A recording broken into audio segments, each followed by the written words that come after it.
পাল এগুলো তুই বলিস না। আপনি কি জানেন যে এই বাল শব্দটা বলার মধ্য দিয়ে মুসলমানদের জন্য কতটা ক্ষতি রয়েছে? বাল শব্দটি হিন্দি ভাষায় যে চুলের অর্থ দাঁড়ায়, সেটি কিন্তু বাংলা ভাষার মানুষেরা যে শব্দ বলে থাকে সেই অর্থ দাঁড়ায় না। কিন্তু বাংলা ভাষার মানুষেরা যে বাল শব্দ বলে, এটার অর্থ কিন্তু চুল দাঁড়ায় না, এটা দাঁড়ায় ইতিহাস থেকে হারিয়ে যাওয়ার এক দেবতার নাম।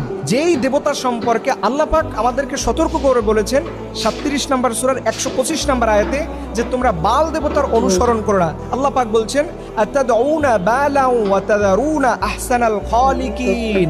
আল্লাহ বলছে তোমরা কি বালকে ডাকবা এবং সর্বশ্রেষ্ঠ স্রষ্টাকে তোমরা কি ভুলে যাবা, পরিত্যাগ করবা?